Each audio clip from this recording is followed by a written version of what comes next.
మా సాంప్రదాయంలో, ఈ సినిమా ఇండస్ట్రీ సాంప్రదాయంలో అది ఎప్పుడూ లేదు, ఎప్పుడూ లేదు. ఆవిడ వెనకాల నుంచి నడిపిస్తున్నటువంటి ఒక శక్తి, మహాశక్తి.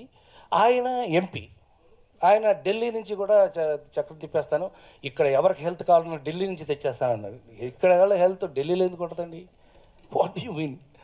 నిజం భయ్, నీకు నవ్వొచ్చింది, నాకు కూడా నవ్వొచ్చింది. చాలా దారుణమైన విషయం ఏంటంటే, వీళ్ళు ఏదో రాజకీయాలు చేస్తున్నారు, రాజకీయ ప్రలోభాలు చేస్తున్నారు, ఆర్టిస్టులు బెదిరిస్తున్నారు, ఇలాంటి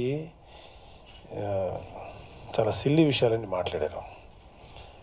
ఖచ్చితంగా రాజేంద్ర ప్రసాద్కి ఎలక్షన్స్ అయ్యే వరకు నేను ఆయనకి మనస్ఫూర్తిగా నా మద్దతు తెలియజేస్తున్నాను. 30 ఏళ్ళ నా ఫ్రెండ్ ఆడు మోసం చేస్తాను, నేను కల్లా కూడా అనుకుంటాను. అలీ కూడా నాగబాబు లాంటి వచ్చి అలీ మన శివాజీని సెక్రటరీ చేద్దాం, నేను వద్దునా బాబు, ఈ ఒక్కసారి నన్ను వదిలేరు, నేను మా మురళీమోహన్ గారితో నేను చేయనన్నా, నన్ను వదిలేనంటే నో నేను సంతకం పెట్టినాను.